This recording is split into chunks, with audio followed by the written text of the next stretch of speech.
This is a series about the unexplained, about things that are seen and yet not seen, about events that our common sense tells us can't possibly occur, and yet they have occurred, burned into people's memories, never to be forgotten. Our stories come from all over the country, and they involve people who didn't have the slightest belief in the paranormal until it forced its way into their lives. In this series, we tell their stories, and we grapple with the uncomfortable questions that arise. What is happening? What do these stories mean for our understanding of the way the world works? And what does science have to say about it all? There are far too many of these happenings for them simply to be brushed aside. They have now to be confronted.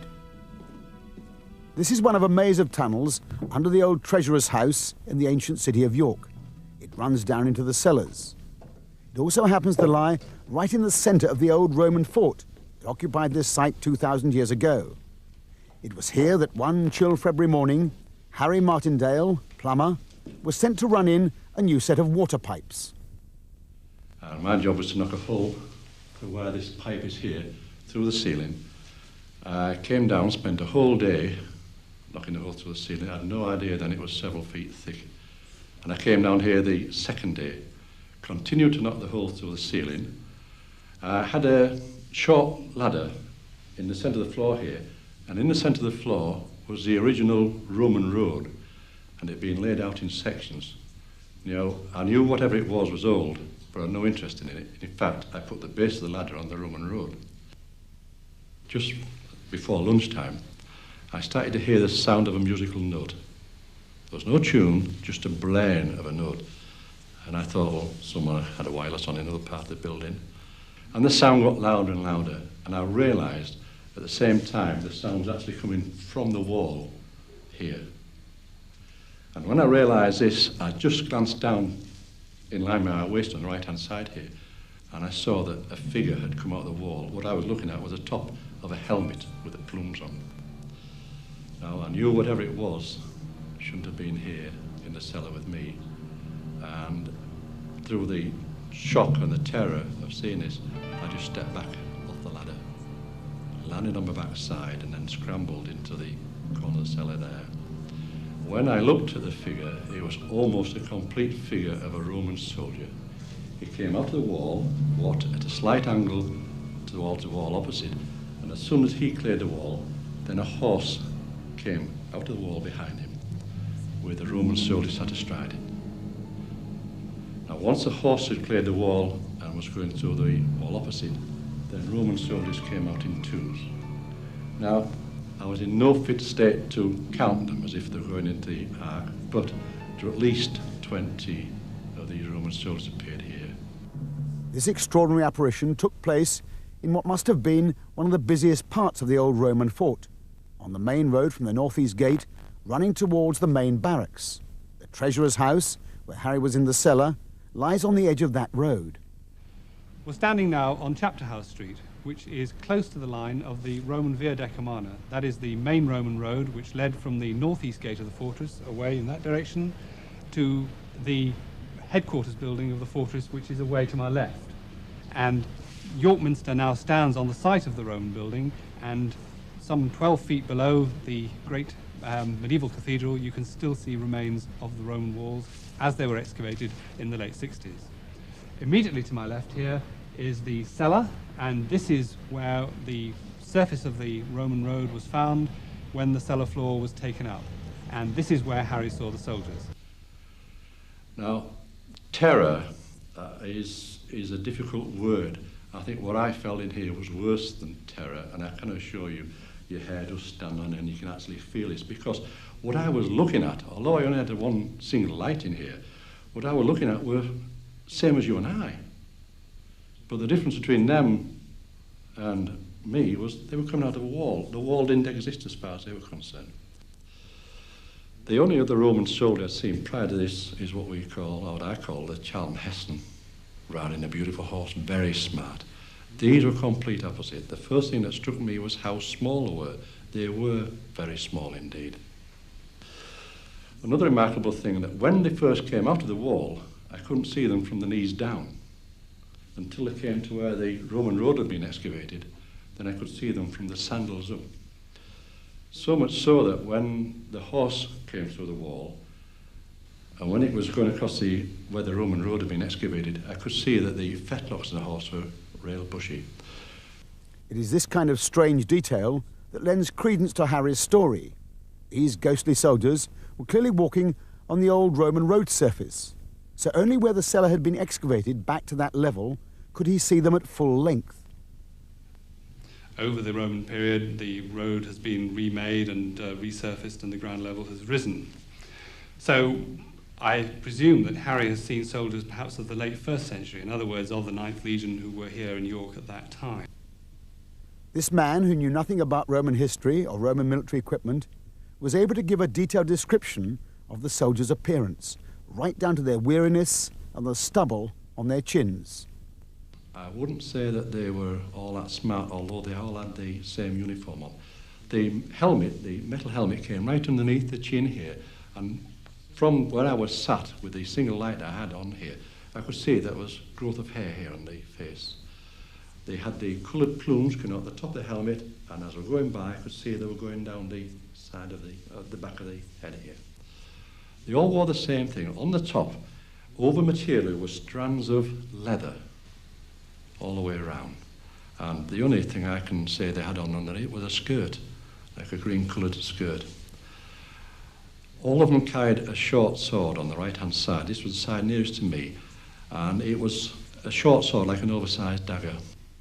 Harry's description, given very shortly after his experience, was examined in great detail by historians. It proved to be accurate in just about every detail. The armour that the legionaries wore was what was called lorica segmentata, which is thin strips of steel which were attached to a leather base, and they are a very distinctive feature of legionary armour, and would have provided, on the one hand, very good protection for the upper body, but at the same time flexibility. The Roman soldiers sacrificed their protection below the waist to mobility. All they had below the waist was a sort of sporran-like affair, which was a series of strips of... His descriptions seem to be totally wrong.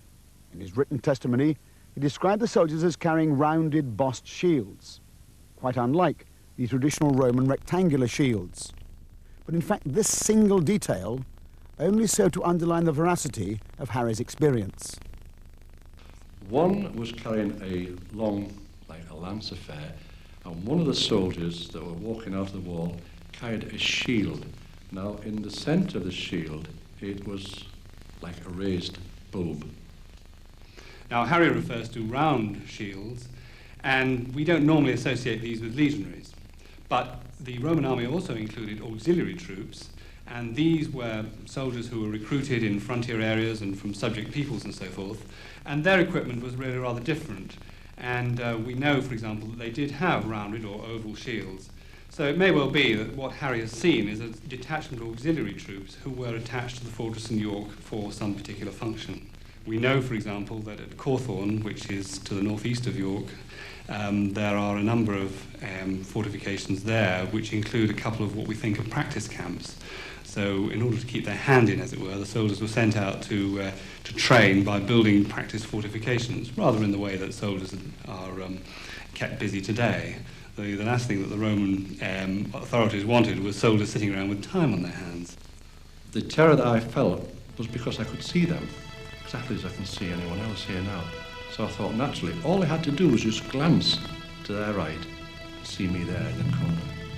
And obviously, I think the terror was in case of doing me any harm. But they didn't. They just looked ahead of them, going through the wall opposite. When the last one had cleared the cellar, gone through the wall, and I couldn't hear or see anything else, then I made my escape out of here.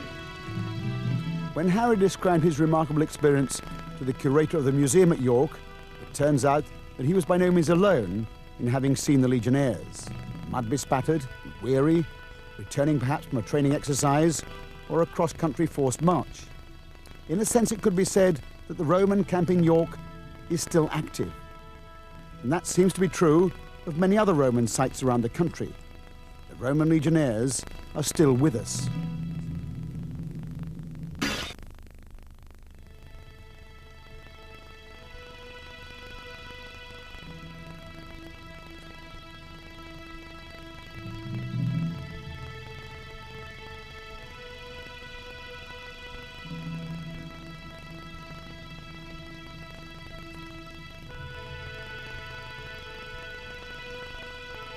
The Romans occupied this country for over 400 years.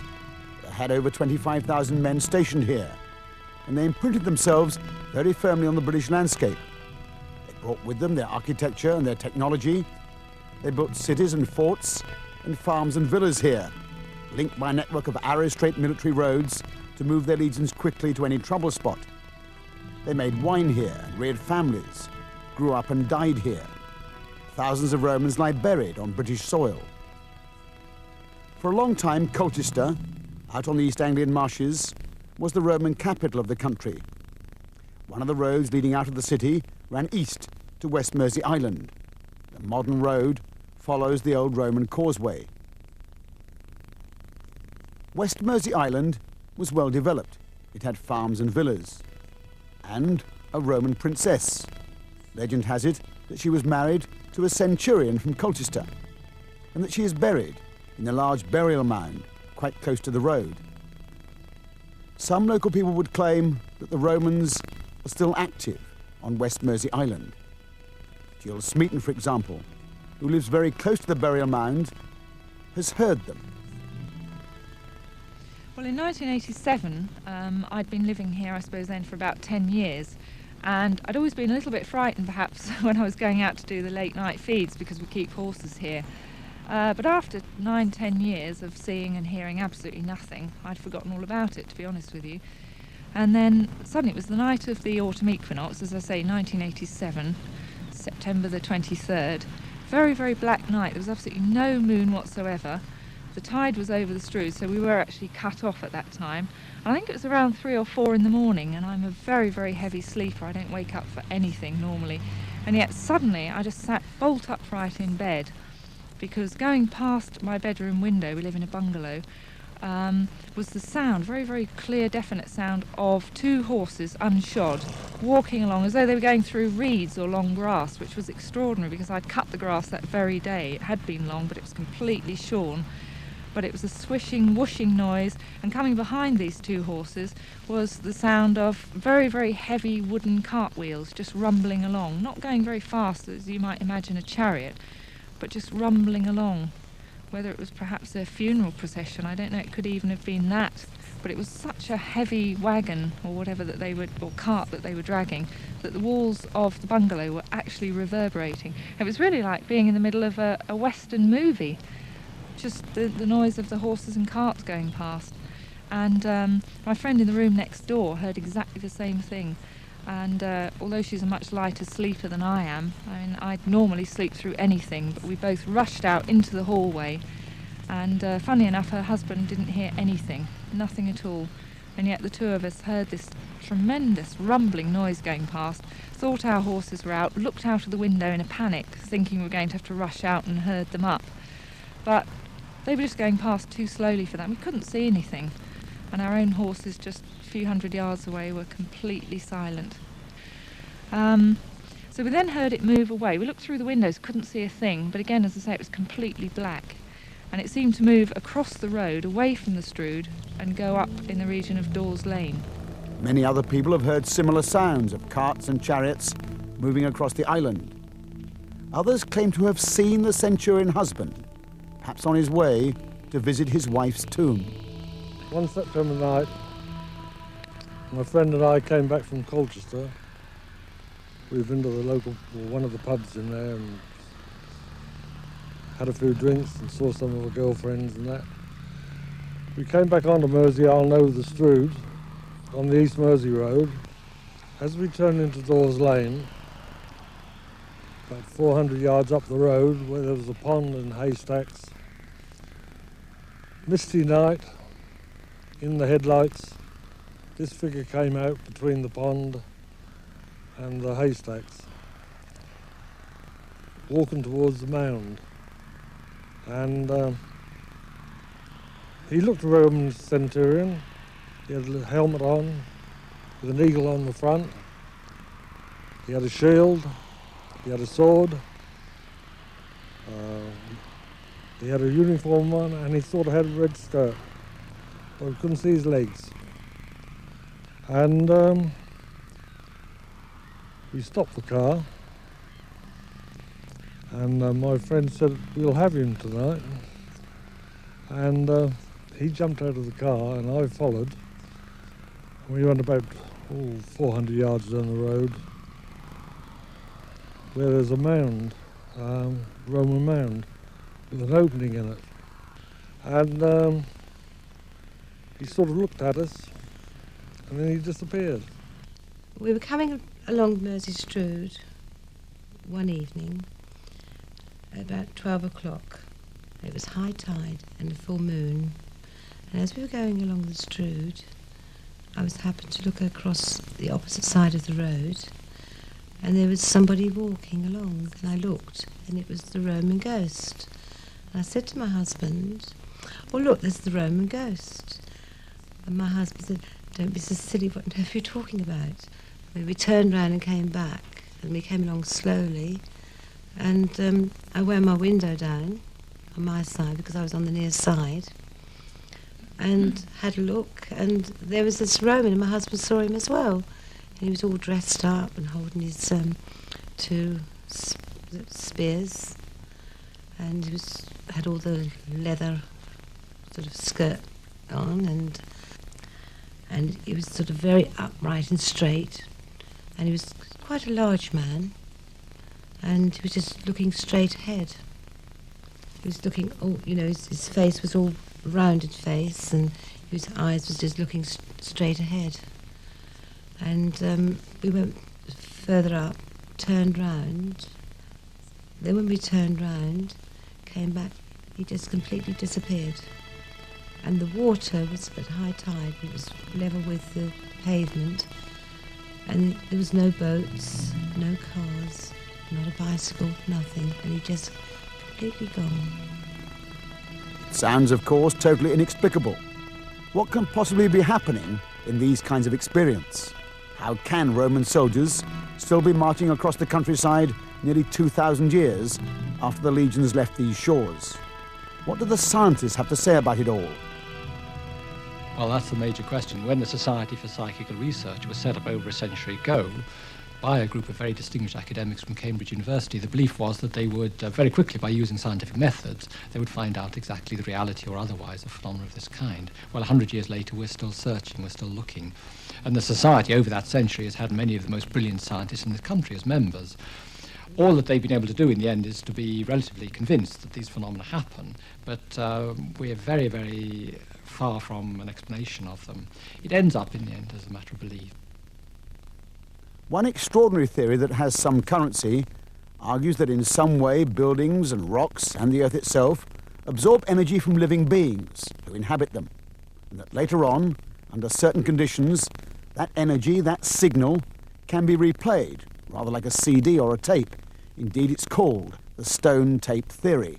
You have to postulate that in the case of a typical haunt, some very emotion-laden scene or some very important scene from the point of view of the humans who took part in it has somehow become registered on the environment, not necessarily within a house, maybe even outside, and that it's almost like a sort of psychic video that has been created.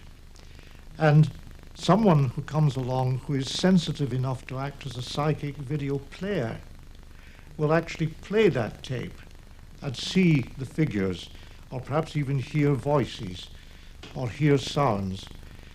And it is nothing to do with the people who originally were there. They're no longer there. It's simply a record. If you imagine some sort of environment whereby, say, some individual undergoes some drastic effect, like decapitated or something like that, then the energy liberated at that particular point in time, in fact, is transmitted, expelled into the surrounding material and stored in that material. These subtle energies, a series of vibrational frequencies, can in fact then be read out at some later time, very much like say, a video recording.